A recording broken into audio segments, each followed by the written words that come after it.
So hello everybody, मेरा नाम है आदित्य और मैं पढ़ता हूँ ट्रिपल आईटी श्री सिटी के कंप्यूटर साइंस ब्रांच में।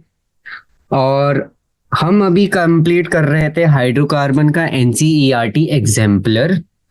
और हमने पिछले 2 लेक्चर्स में इसके एमसीक्यूज, जो कि है हमारा सिंगल ऑप्शन, मल्टीपल ऑप्शन और इसके शॉर्ट आंसर टाइप भी खत्म कर दिए थे। आज के लेक्चर का गोल है match the following, assertion and reason और लॉन्ग आंसर टाइप करने का। तो लेक्चर स्टार्ट करूंगा from the long answer type, क्योंकि जो मैच द फॉलोइंग और असर्शन रीजन है वो थोड़े से इजी हैं, तो अच्छे से इनको समझ जाएंगे और फिर करेंगे हम मैच द फॉलोइंग और असर्शन और रीजन। तो अब हम देखते हैं हमारा जो 48th क्वेश्चन है। ऑलराइट, तो 48th क्वेश्चन क्या बोल रहा है, एन एल्काइल हैलाइड C5H11Br, जिसको वो ए बुला रहा है, reacts with ethanolic KOH। Ethanolic KOH is nothing but alcoholic KOH, ठीक है, to give an alkene B which reacts with Br2 to give a compound C. Now C on dehydrobromination gives an alkyne D. तो हमारे पास एक chain reaction है इधर, ठीक है। जो चेन हमें दिया है वो है कि हमारे पास A है, ठीक है, और A के साथ हम पहले क्या डाल रहे हैं, हम डाल रहे हैं अल्कोहलिक KOH, जो कि हमें क्या दे रहा है, B।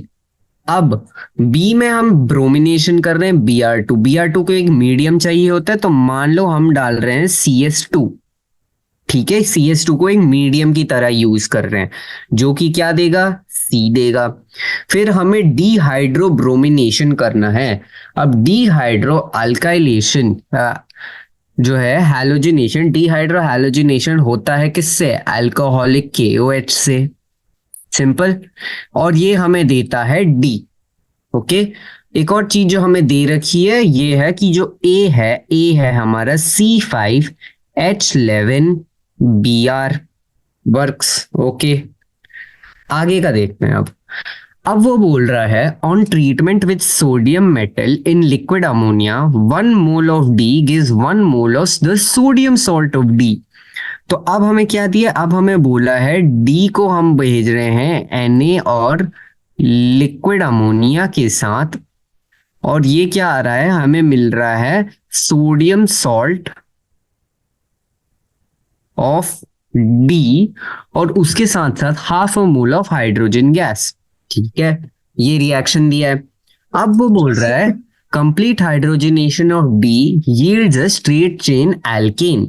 Identify ABCD and give the reactions involved. अच्छा, तो अब देखो, अब वो क्या बोल रहे हैं, अब वो बोल रहे हैं कि डी हाइड्रोजनेशन, जो कि निकल के साथ हो जाता है, निकल H2 वाले उसमें, ये क्या दे रहा है, ये दे रहा है एक स्ट्रेट चेन एल्केन, ठीक है। अब ये बता रहा है ये वाला पार्ट, क्योंकि डी हाइड्रोजनेशन पे एक स्ट्रेट चेन एल्केन देता है, इतना हमें पता है कि A, B, C और D जो है ये क्या होंगे, ये हमारे होंगे स्ट्रेट चेन कंपाउंड। सो ये मस्ट बी स्ट्रेट चेन। और ये क्यों होने चाहिए straight chain, because hydrogenation of D gives a straight chain alkane, ठीक है। Hydrogenation of D gives a straight chain alkane। तो इससे हमें क्या पता चल रहा है कि A, B, C, D जो है वो straight chain alkanes होने चाहिए। अब देखो, अब हमारा क्या है, A है C5H11Br, राइट। 2 केसेस हो सकते हैं इसमें, एक तो हो सकता है 1 2 3 4 5 Br, और दूसरा हो सकता है 1 2 3 4 5 Br।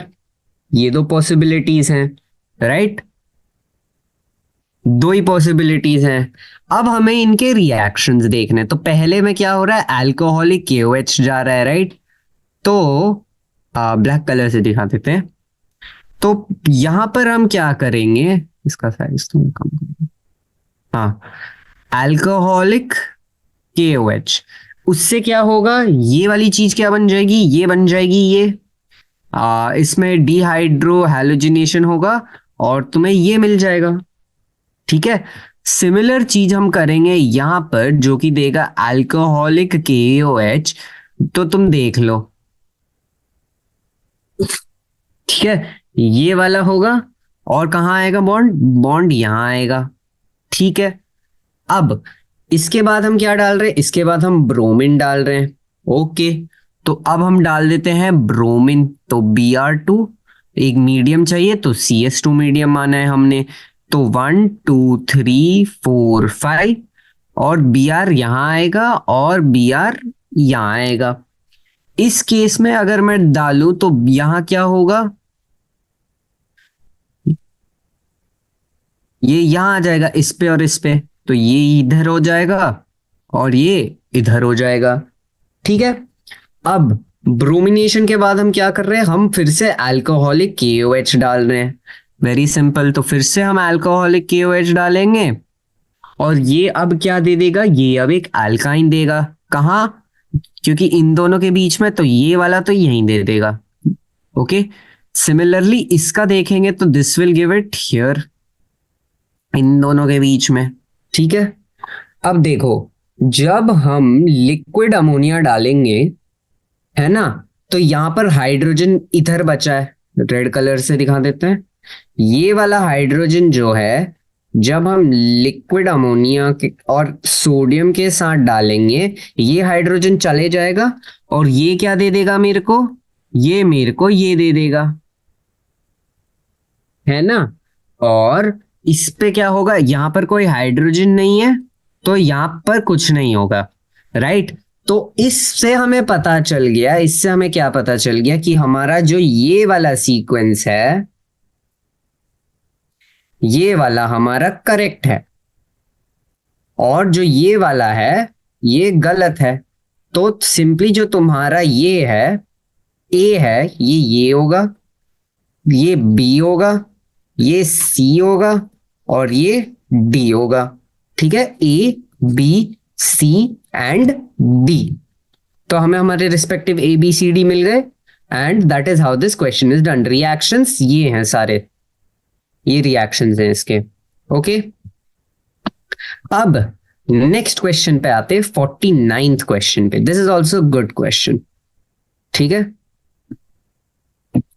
तो 49th क्वेश्चन क्या बोल रहा है, 896 ml vapour of a hydrocarbon A having carbon 87.8% and hydrogen 12.19% weighs 3.28 grams at STP. Hydrogenation of A gives 2-methyl pentane and hydration of A in the presence of H2SO4 and HgSO4 gives a ketone B. B and the molecular formula B का दिया है C6H12O और बोल रहा है B gives a positive iodoform test. Find the structure of A and give the reactions involved. Very simple, okay, very simple. तो क्या हो रहा है, हमारे पास क्या है, एक हाइड्रोकार्बन है जिसमें उन्होंने बोला है कार्बन और हाइड्रोजन है। अभी के लिए मान लेते हैं ये हाइड्रोकार्बन है CXHY। ओके, CXHY के बारे में हमें क्या क्या बोला है, CSXY के बारे में हमें ये बोल रहा है कि इसमें कार्बन जो है वो है 87.8%, इस पे हाइड्रोजन जो है वो है 12.19% और इस पे STP वेट, STP पे क्या है, एट STP इसका वेट कितना है 3.82 grams, sorry 3.28 grams, right. Okay, तो सबसे पहले अगर हमें हमारा हाइड्रोकार्बन का मॉलिक्यूलर फॉर्मूला मिल गया तो हमारा लाइफ इधर इजी हो जाएगा। अब परसेंटेज दिया है, परसेंटेज से मॉलिक्यूलर फॉर्मूला हम निकाल सकते हैं, लेकिन उसके लिए स्टार्ट पे हमें दो चीजें चाहिए, मॉलिक्यूलर वेट चाहिए कंपाउंड का। ठीक है, तो कंपाउंड का मॉलिक्यूलर वेट कैसे लोगे, हमें पता है एट STP क्या होता है, 22,400 ml होता है।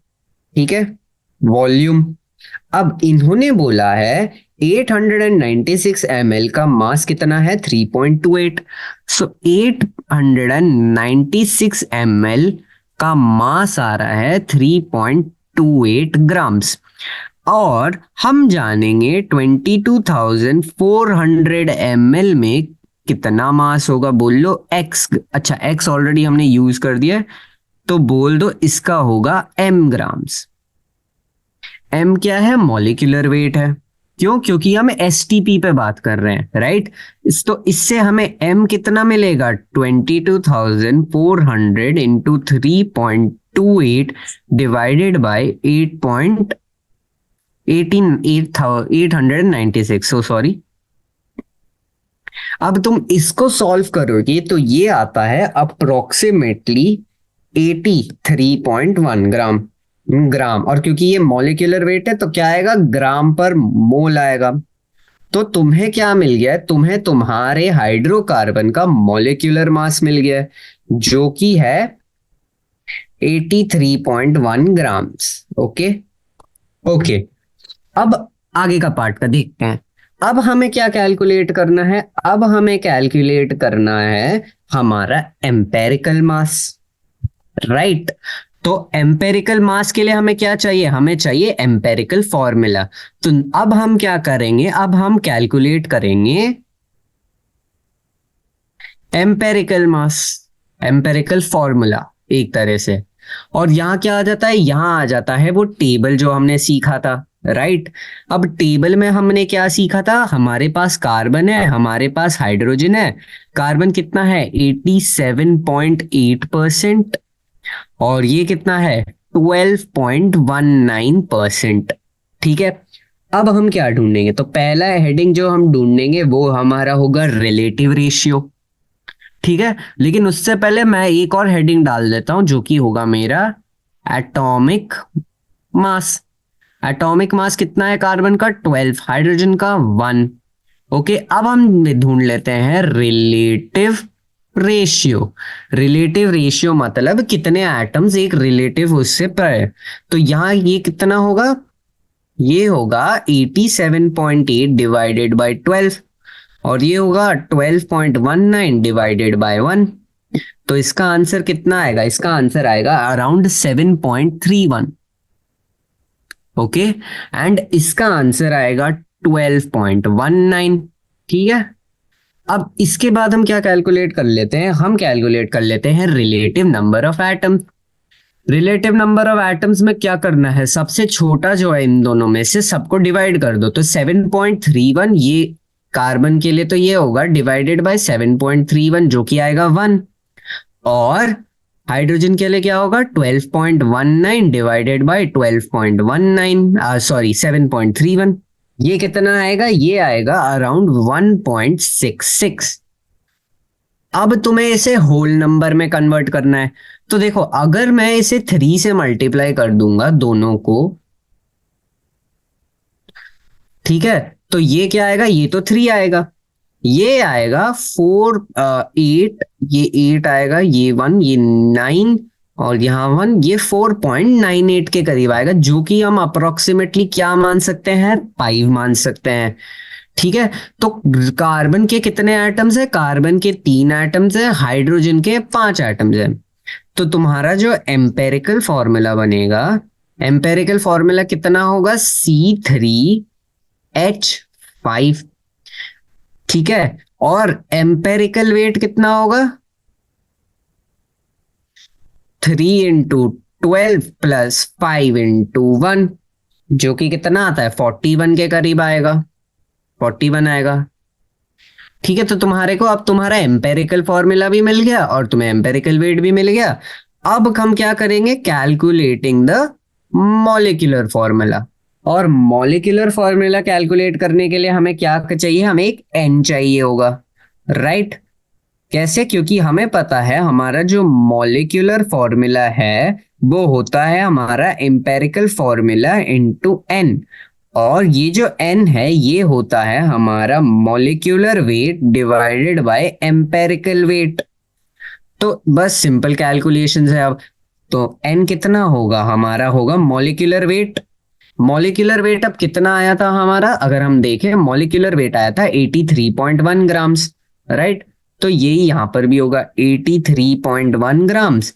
एम्पेरिकल वेट 41 आया था, और ये कितना आएगा, ये आएगा 2.02 कुछ आता है, तो ये हम अप्रोक्सीमेटली 2 मान के चलते हैं। अब मॉलिक्यूलर वेट फिर कितना बनेगा, मॉलिक्यूलर फॉर्मूला होगा हमारा एम्पेरिकल फॉर्मूला जो कि C3H5 है 2, तो C6H10 जो है हमारा मॉलिक्यूलर फॉर्मूला है, ठीक है, जो कि क्या होगा, जो कि होगा A। तो हमारा A जो है ये है। तो अब हमने ए का मॉलिक्यूलर फॉर्मूला निकाल दिया है। अब हम क्या करेंगे, अब हम देखेंगे कि उन्होंने रिएक्शन क्या दिए। तो अब उन्होंने क्या बोला हमें, अब उन्होंने बोल दिया कि जो ए है वो हमारा हाइड्रोजनेशन होगा, और वो क्या देगा, वो देगा 2 मीथाइल पेंटेन। अब 2 मीथाइल पेंटेन का स्ट्रक्चर क्या है, ये है पेंटेन, और ये 2 पे मीथाइल है। Makes sense. अब दूसरा चीज हमें बोला है ए जाएगा HgSO4 H2SO4, और ये मेरे को देगा बी। बी एक कीटोन होगा, और क्वेश्चन में बोला है it gives a positive iodoform test. अब ये positive iodoform, because positive iodoform test, क्योंकि ये पॉजिटिव आयोडोफॉर्म पता है टेस्ट, ये हमारा कीटोन जो है ये क्या होगा, ये एक मीथाइल कीटोन होगा। Make sense, methyl ketone. Okay, अब हमारे इस ये है। सो अगर हम फॉर्मूला देखें, ये क्या है, CnH2n-2, जो कि क्या है, अल्काइन का फॉर्मूला है, राइट। सो अल्काइन का जो फॉर्मूला है वो क्या होगा, अल्काइन दो ही होंगे, अब 1 2 3 4 5 ये होगा, और एक तरह से वो यहां होगा, पॉसिबिलिटी 1 P1, पॉसिबिलिटी 2 P2 होगा कि वो टर्मिनल ना हो, ठीक है। This is terminal, this is non terminal. देखो टर्मिनल में क्या होता है कि टर्मिनल में ये पार्ट जो है हमारे टर्मिनल का, ये वाला, ये कीटोन बन जाएगा। नॉन टर्मिनल में ये कीटोन वाला वो जो पार्ट है वो नॉन टर्मिनल में नहीं बनेगा, राइट। क्योंकि अगर हम ये वाला देखें तो इसमें कीटोन कैसे बनेगा, C, फिर ये होगा कि यहां पर तुम्हारा जो C डबल बॉन्ड O आ जाएगा, C हो जाएगा, राइट। अब क्या ये मिथाइल कीटोन है, this is not methyl ketone, तो ये तो गलत स्ट्रक्चर हो गया, मतलब ये तुम्हारा सही स्ट्रक्चर है। तो तुम्हारा जो कीटोन है, जो A है, वो क्या है, ये, राइट। और इसका वो क्या होगा, 4 मिथाइल पेंट 1 आइन, 4 मिथाइल पेंट 1 आइन होगा। और इसको तुम अगर वो करोगे HgSO4 और H2SO4 के साथ रिएक्ट करोगे तो कीटोन देगा। कीटोन क्या देगा, D कीटोन होगा ये, ठीक है। तो ये क्या है, 4 मिथाइल पेंट 2 ओन। ओके, तो ये तुम्हारा 49th क्वेश्चन भी हो गया, ठीक है। तो हमने क्या करा, हमने पहले मॉलिक्यूलर वेट निकाल दिया, फिर इंपेरिकल फॉर्मूला निकाला, उससे मॉलिक्यूलर फॉर्मूला निकाला, फिर हमने रिएक्शन लिख दिए इसमें। तो it was a mix of stoichiometry and organic, ठीक है। 50th क्वेश्चन पे भी बात कर लेते हैं। सो 50th क्वेश्चन क्या बोलता है, unsaturated hydrocarbon A adds 2 molecules of H2 and on reductive ozonolysis gives butane 1,4 dial ethanol and propanone. Okay, give the structure of A, write its IUPAC name and explain the reactions that are involved. Okay, तो अब देखो ऐसा चीज है, हमारे पास क्या है, अगर हम ओजोनोलिसिस देखें, मान लो हमारा ओजोनोलिसिस ऐसे कंपाउंड पे हो, ठीक है, ये हम क्या बात कर रहे हैं, एग्जाम्पल बात कर रहे हैं। अभी 50th क्वेश्चन के बारे में बात नहीं हो रही। जब हम ओजोनोलिसिस करते हैं तो क्या होता है, बॉन्ड यहां से टूटता है, बॉन्ड वहां से टूटता है, और क्या होता है, डबल बॉन्ड हुआ जाता है, राइट। और क्योंकि दो कंपाउंड है, ऐसे दो सिमेट्रिकल कंपाउंड है, इसीलिए। उसी तरह अगर हम कोई कंपाउंड ले लें ऐसे, ठीक है, तो ये भी अगर हम ओजोनोलिसिस करेंगे इसका, तो क्या होगा, ये यहां से टूटेगा, और ओजोनोलिसिस में क्या होता है, हमें क्या मिलेगा, एक ये वाला पार्ट का कंपाउंड मिलेगा और एक ये वाला पार्ट का कंपाउंड मिलेगा, ठीक है। तो ये तो ओजोनोलिसिस का थिंग है। अब हमारे पास एक ए है, क्वेश्चन क्या बोल रहा है 50th क्वेश्चन पे, अब अगर हम बात करें, हमारे पास एक ए है, ए जा रहा है ओजोनोलिसिस पे, और पर्टिकुलरली कौन सा ओजोनोलिसिस पे, रिडक्टिव ओजोनोलिसिस पे। रिडक्टिव, रिडक्टिव में क्या यूज होता है, जिंक यूज होता है, ओके, जस्ट फॉर नॉलेज। अब ये हमें दे रहा है तीन प्रोडक्ट, पहला तो है ब्यूटेन 1,4 डाइएल। ब्यूटेन 1,4 डाइएल का स्ट्रक्चर ये रहता है, ठीक है। अब मैं क्या करता हूं, मैं इसको ऐसे लिख देता हूं कि मैं एच ऊपर लिख देता हूं और डबल बॉन्ड हो यहां पर लिख देता हूं, सेम ही चीज हुई वो कंपाउंड, राइट। तो मैं यहां पर भी एच लिख देता हूं, यहां पर भी डबल बॉन्ड ओ लिख देता हूं। और एक फिर उसके बाद हमारा कौन सा एक प्रोडक्ट है, एथेनॉल। एथेनॉल तो यही हो गया भाई, ठीक है। और फिर क्या हो गया, मैं इसको भी अब ऐसे लिख देता हूं, ठीक है। वो मैं यहां एच डाल दूंगा और डबल बॉन्ड ओ यहां लगा दूंगा। और फिर क्या मिल रहा है हमें, प्रोपेनोन। प्रोपेनोन का क्या है कि ऐसा है, ठीक है। अब देखो, अब मैं क्या बोल रहा हूं, ये मेरा क्या है, ये मेरा ब्यूटेन 1,4 डायल है, ये मेरा क्या है, ये मेरा एथेनॉल है, और ये मेरा क्या है, ये मेरा प्रोपेनोन है, राइट। मैं इन तीनों को ऐसे लिख देता हूं, देखो, H2C H double bond O plus double bond O carbon H, 1 2 3 4 double bond O H plus ये। अब रिडक्टिव ओजोनोलिसिस हुआ होगा, मतलब यहां पर एक कटा होगा और यहां पर एक कटा होगा।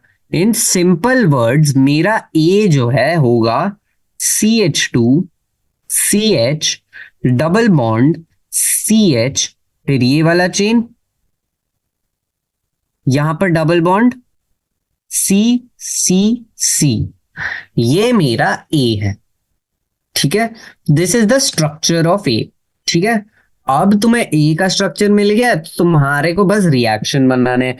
अब रिएक्शन में क्या होता है कि तुम रिडक्टिव ओजोनोलिसिस में पहले O3 और CCl4 डालते हो, और ये हमारा जो हाउस स्ट्रक्चर होता है, राइट, कार्बन का ऐसा, ये बना देगा। और ये कहाँ बनाएगा, ये बनाएगा तुम्हारे डबल बॉन्ड्स के अलोंग, सॉरी ये वाला बॉन्ड नहीं होगा, दिस कार्बन, ठीक है।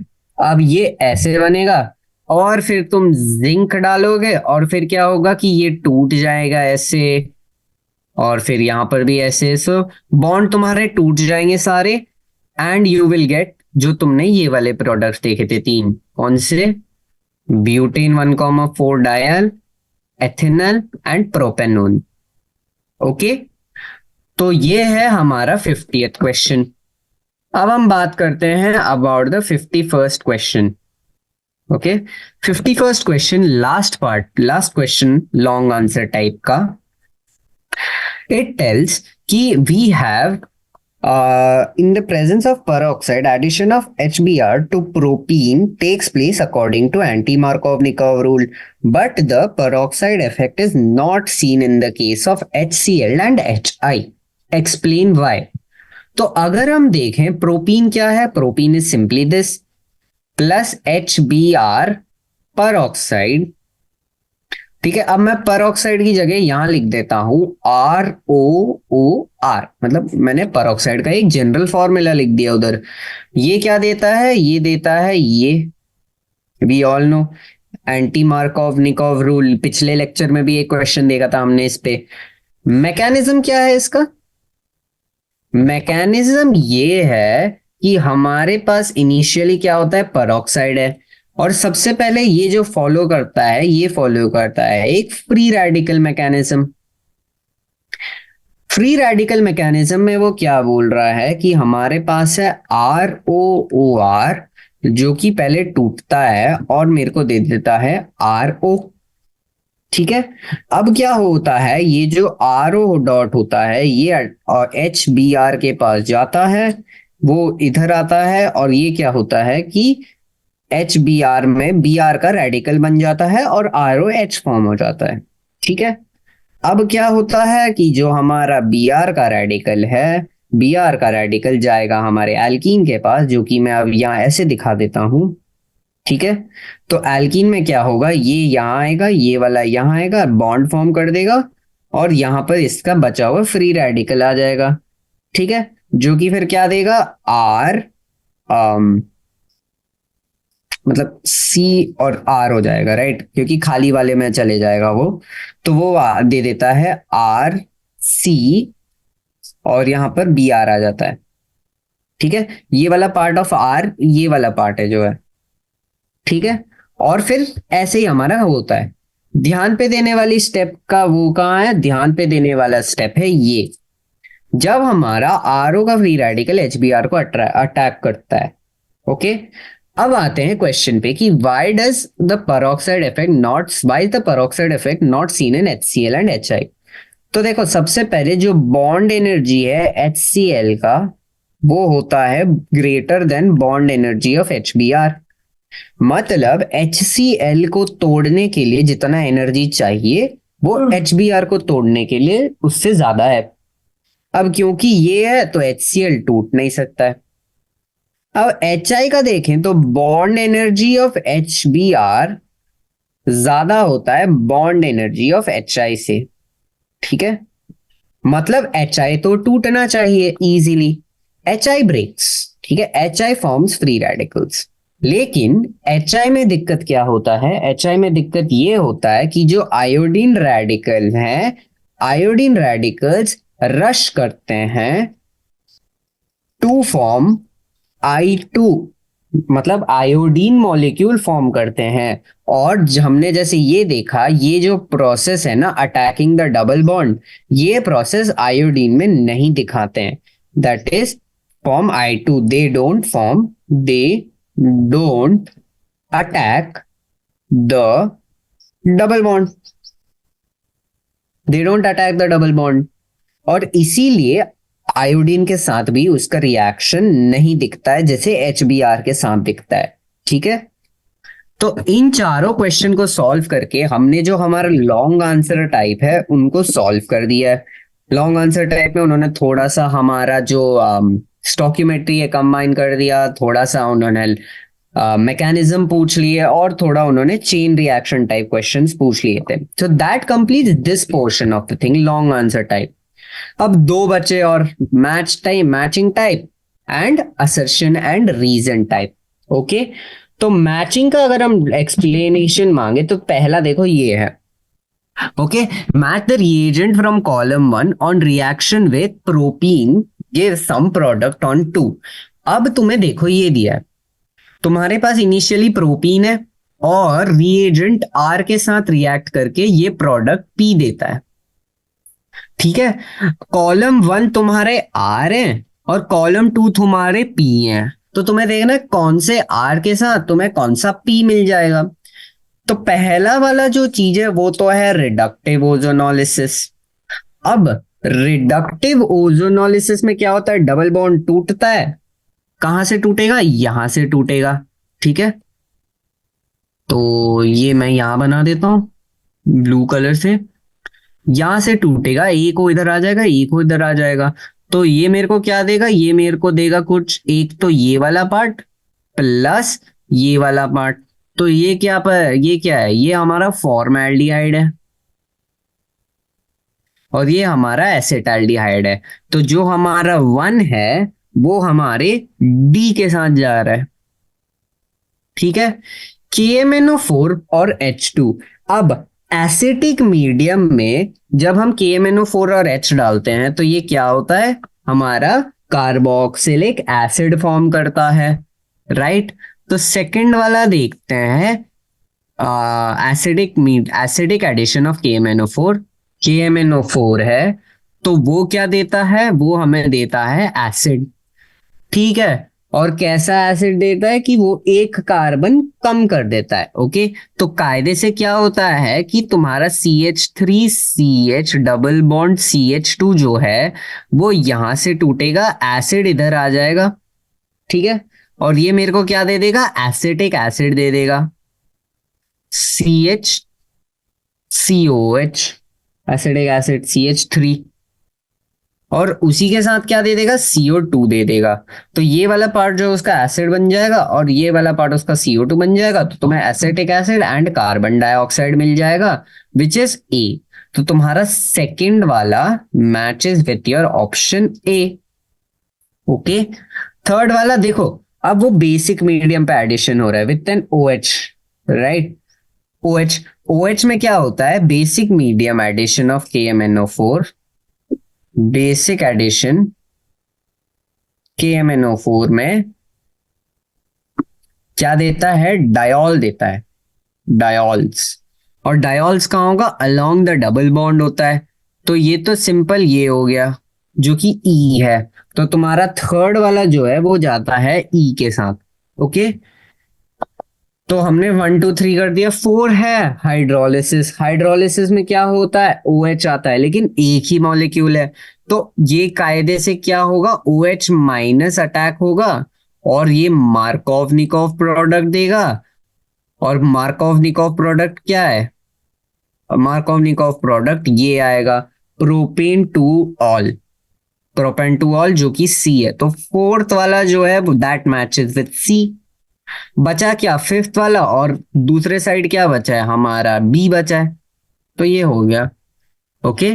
तो इस चीज का आंसर 40th का आंसर जो है वो है 1 जा रहा है हमारे D के साथ, 2 जा रहा है हमारे E के साथ, ठीक है। सॉरी, 2 जा रहा है A के साथ, 3 जा रहा है E के साथ, 2 जा रहा है A के साथ, 3 जा रहा है E के साथ, 4 जा रहा है C के साथ, 5 जा रहा है B के साथ, ओके।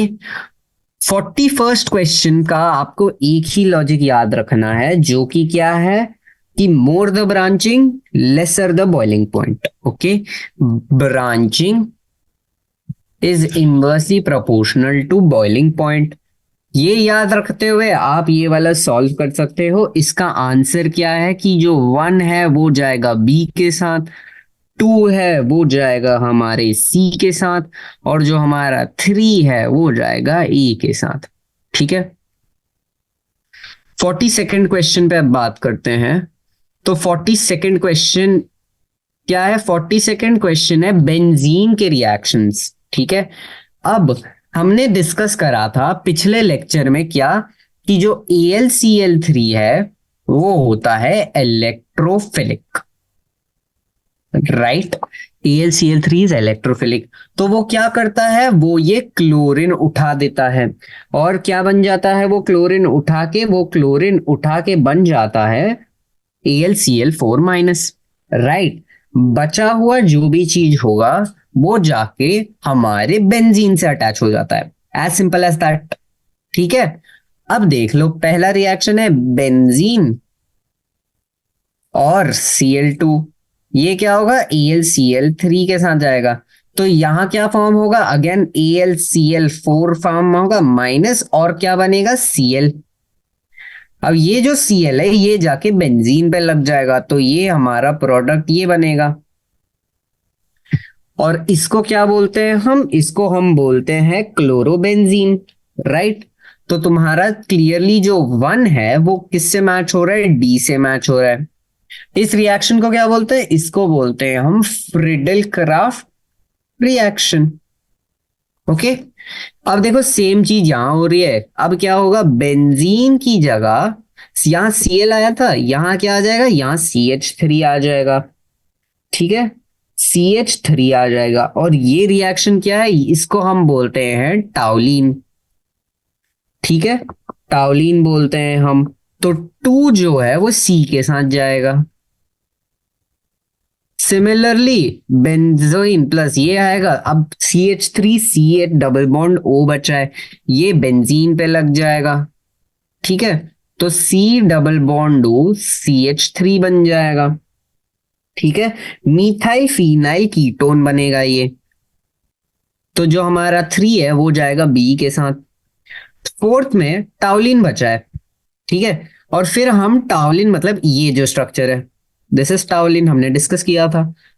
तो टाउलिन के साथ हम देखते हैं CH3 है।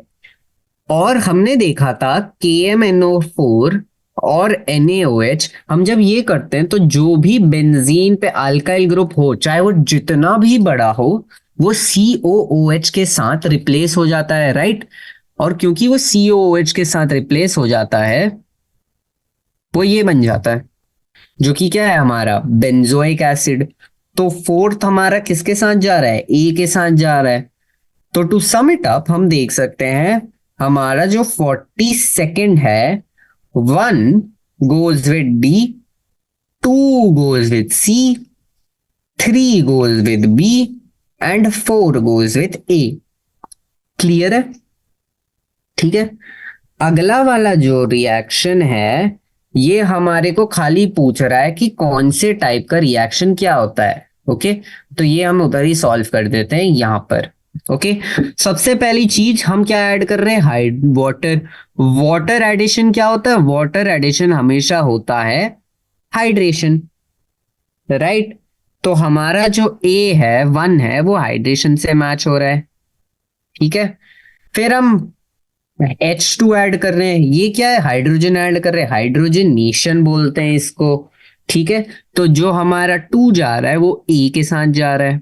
क्लोरीन ऐड कर रहे हैं, क्लोरीन एडिशन या पर्टिकुलरली हैलोजिनेशन, हैलोजन का एडिंग है, तो वो बी के साथ जा रहा है। अब हमारे पास ये है कि हमारा इथाइन बेंजीन बन जाता है। तो हमने देखा था ये पिछले लेक्चर में, एक रिएक्शन ऐसा होता है। तो क्या होता है, ये इधर आ जाता है, एक इधर आ जाता है, एक इधर आ जाता है, और एक बॉन्ड आता है। तो यहां पर डबल बॉन्ड बचा है, एक बॉन्ड, डबल बॉन्ड बचा है, एक बॉन्ड, डबल बॉन्ड बचा है, एक बॉन्ड, जो कि क्या है, बेंजीन है, जो कि ये है। तो ये हमारा क्या है, ये हमारा पॉलीमराइजेशन है। तो ये फोर्थ वाला ये हो जाएगा, डी, ऑप्शन डी हो जाएगा।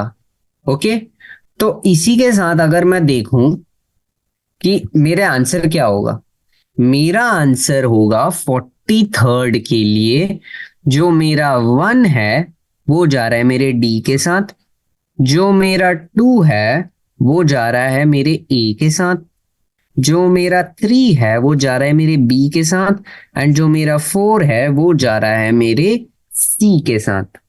Okay, make sense? तो अब हम ये जो एनोटेशंस हैं ये क्लियर कर देते हैं। ओके, और लेट्स कंटिन्यू विद दिस। अब हम आ जाते हैं जो आखिरी पार्ट बचा है, which is my assertion and reason type questions.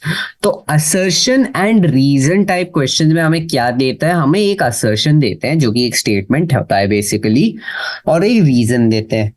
अब हमें 3 चीजें देखनी है, पहली असर्शन ट्रू है, दूसरी क्या रीजन ट्रू है, और तीसरी चीज हमें देखनी है कि जो रीजन दिया है, क्या वो ये जो असर्शन दिया है उसका करेक्ट एक्सप्लेनेशन है या करेक्ट एक्सप्लेनेशन नहीं है। ठीक है, अब हम देख सकते हैं कि हमारा जो 44th क्वेश्चन है उसका असर्शन क्या है। उसका असर्शन है the compound cyclooctane has the following structural formula. तो एक स्ट्रक्चर दिया है हमें।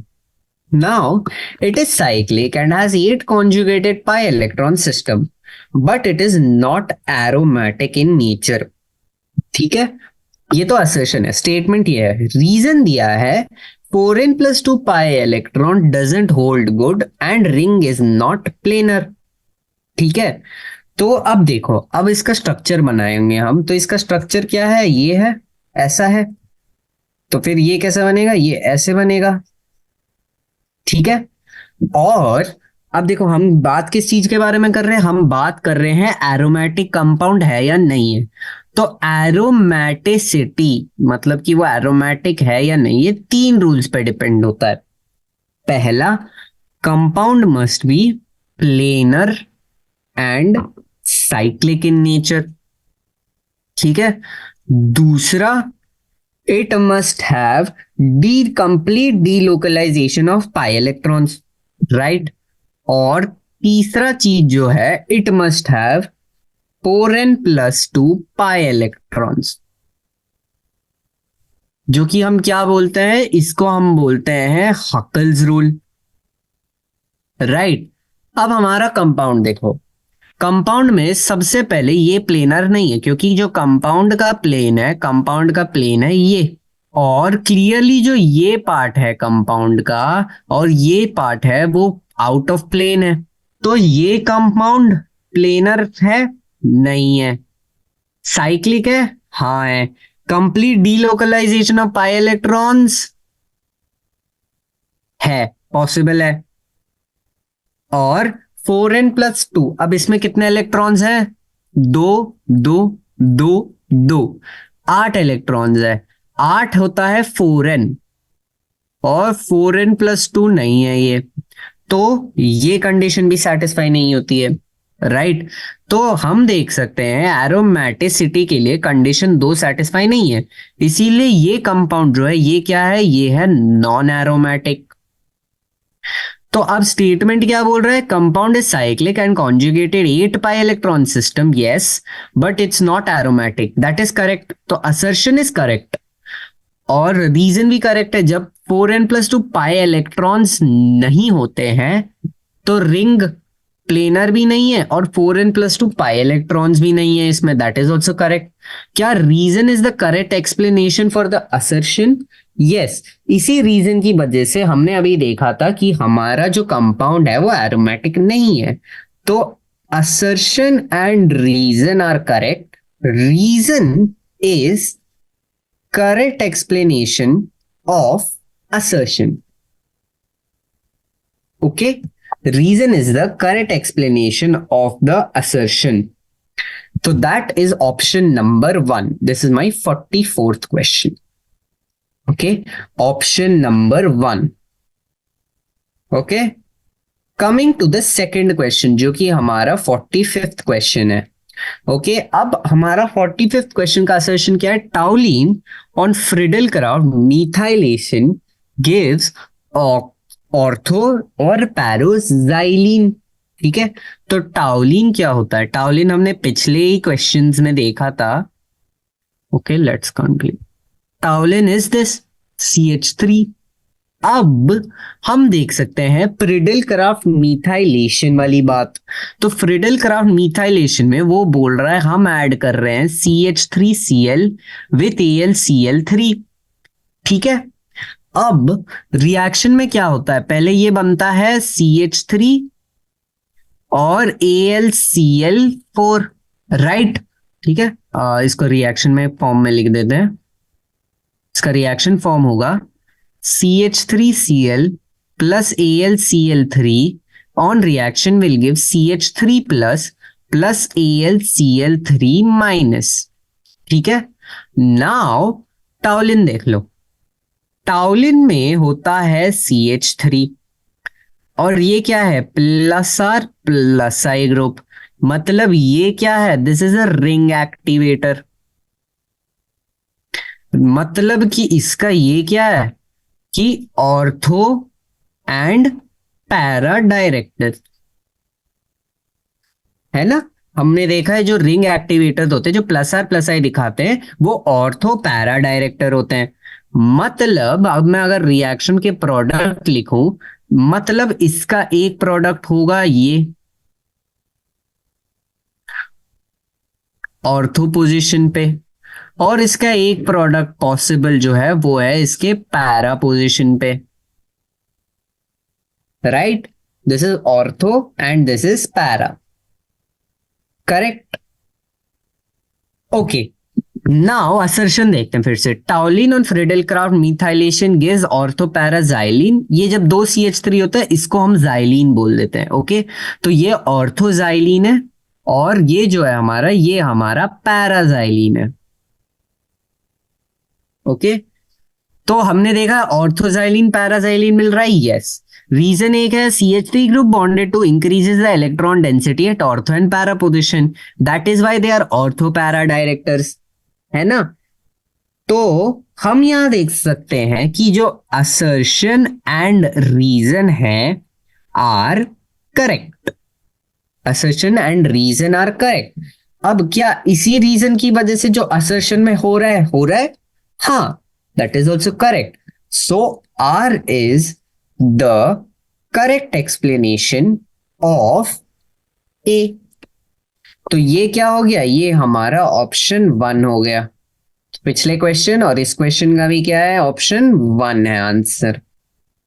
ओके, अब आ जाते हैं 46th क्वेश्चन पे। Nitration of benzene with nitric acid requires the use of H2SO4 concentrated sulfuric acid. Reason: the mixture of concentrated sulfuric acid and the concentrated nitric acid produces an electrophile that is NO2 plus। ठीक है, तो अगर आप लोगों ने nitration पढ़ा है कभी, तो नाइट्रेशन में हमने देखा है हमारा ये बेंजीन होता है। ठीक है, और बेंजीन में हम हमेशा HNO3 correct plus H2SO4 use करते हैं, जो कि हमें हमेशा क्या दे देता है? ये दे देता है। ठीक है, ओके। नाउ ये यूज क्यों करते हैं? तो जब हम HNO3 और H2SO4 यूज करते हैं तो हमारे को क्या मिलता है? हमारे को मिलता है NO2 प्लस, ठीक है, plus 2HSO4 minus plus H3O plus. अब ये जो है ये क्या है? ये है एक इलेक्ट्रोफाइल। और बेंजीन में क्या हमने देखा? हमने देखा है electrophilic substitution reaction. Electrophilic substitution reaction होता है। तो अब वापस देख लो, nitration of benzene with nitric acid requires the use of concentrated sulphuric acid, मतलब असर्शन क्या है? ट्रू है। ठीक है, reason mixture of nitric concentrated sulphuric acid consent produces an electrophile NO2, जो कि हमने रिएक्शन में देख लिया, तो रीजन भी ट्रू है। अब इस स्टेटमेंट नाइट्रेशन के लिए क्या ये रीजन सही है? हाँ, हम ये रीजन NO2 इसके लिए वो यूज करते हैं जो बाद में इलेक्ट्रोफिलिक सब्स्टिट्यूशन में जाके बेंजीन पे लग जाता है। तो the reason is the correct explanation of the assertion, यानी कि ए। तो ये भी क्या हो गया? ये भी हमारा ऑप्शन नंबर 1 हो गया। ठीक है, इसी के साथ let's come to the last question, क्योंकि इसके बाद तो लॉन्ग आंसर टाइप है जो हमने स्टार्टिंग में ही डिस्कस कर लिए थे। ठीक है, तो 47th क्वेश्चन क्या बोल रहा है? Among the isomeric pentanes 2,2 dimethyl pentane has the highest boiling point. ठीक है, और branching does not affect the boiling point. यहां दो चीजें देखी थी हमने। ठीक है, सबसे पहले हमने पहले ही क्वेश्चंस में हमने मैच द फॉलोइंग्स में देखा था कि branching is inversely proportional to boiling point. ये हमने कहां देखा था? ये हमने देखा था मैच द फॉलोइंग में। ये एक फैक्ट है। ठीक है, अब सारे पेंटेन्स में तो एक पेंटेन का फॉर्म क्या है? ये है। एक पेंटेन का फॉर्म क्या है? ये है। और एक पेंटेन का फॉर्म क्या है? ये है। ठीक है, मतलब सब में 5 कार्बन्स हैं, राइट। और ये 2,2 डाइमीथाइल पेंटेन क्या है? ये है। सो 2,2 डाइमीथाइल पेंटेन, इसको हम बोलते हैं नियोपेंटेन, ठीक है, और इसको हम बोल देते हैं आइसोपेंटेन, और इसको हम खाली बोल देते हैं पेंटेन। अब हम वापस मैच द फॉलोइंग में जाते हैं, एक बार 41st क्वेश्चन देखते हैं, ठीक है। तो 41st क्वेश्चन में हमने देखा था जो नियोपेंटेन है उसका सबसे कम बॉइलिंग पॉइंट है, बीच में आइसोपेंटेन आ जाता है, और सबसे ज्यादा जो कि 309 के करीब है वो हमारे एन पेंटेन में होता है, ठीक है। एन पेंटेन बेसिकली ये जो नॉर्मल चेन पेंटेन है ये है, ठीक है। अब उस लॉजिक से सबसे कम इसका होना चाहिए, लेकिन असर्शन बोल रहा है सबसे ज्यादा, यानी कि हाईएस्ट किसका है, हाईएस्ट इसका है। तो असर्शन क्या है, असर्शन तो फॉल्स है, ठीक है। अब रीजन देखते हैं, branching does not affect the boiling point, क्या ये रीजन सही है, ये नहीं है। Branching does affect the boiling point, जितना ज्यादा ब्रांचिंग उतना कम बॉइलिंग पॉइंट है, तो हमारा जो रीजन है ये भी फॉल्स है, ठीक है। और अब देखो रीजन भी फॉल्स है, असर्शन भी फॉल्स है, तो ये क्या बनेगा, both A and R not correct, option number 3 बन जाएगा ये, ठीक है। ये हमारा 47 क्वेश्चन भी हो गया। तो इसी के साथ हमने कवर कर दिया है पूरा हाइड्रोकार्बन्स के जो चैप्टर हैं, ठीक है। अब आपको क्या करना है, आपको मिक्सचर करने हैं 2-3 चीजें हाइड्रोकार्बन्स में। सबसे पहले इट इज ओके अगर आपको हाइड्रोकार्बन्स के कई थोड़े बहुत कॉन्सेप्ट समझ में नहीं आए हैं, क्योंकि आप इसको आगे पढ़ोगे चैप्टर वाइज में। आप हैलो एल्कीन्स हैलो एरीन्स में भी यही चीजें पढ़ोगे, आप अल्कोहल फिनॉल ईथर में भी ये चीज पढ़ोगे, और आप अमाइंस और जो भी आगे के चैप्टर्स आएंगे उनमें भी ये पढ़ोगे। सो इट इज फाइन कि थोड़े बहुत कॉन्सेप्ट्स आपको समझ में नहीं आए हैं। आपको जीओसी पे अच्छा ध्यान रखना है, ठीक है। जीओसी पे अगर आप ध्यान रखोगे तो आगे जाके दिस आपके लिए ऑर्गेनिक विल बिकम इजी, ठीक है। दूसरी चीज, आप प्रैक्टिस कर सकते हो थोड़े और क्वेश्चंस, एनसीईआरटी के जो पीछे के क्वेश्चंस हैं, एग्जाम्पलर के क्वेश्चंस हैं, और रेफरेंस बुक के क्वेश्चंस भी आप सॉल्व कर सकते हो to get a more good idea about hydrocarbons, ठीक है। तो इसी के साथ हम आज का लेक्चर क्लोज करते हैं। आज हमने long answer type, assertion, reason and matching type वाले क्वेश्चंस करे थे आज के लेक्चर में, जिसके साथ हमने खत्म कर दिया था एनसीईआरटी एग्जाम्पलर का ये chapter. Okay, so thank you everybody.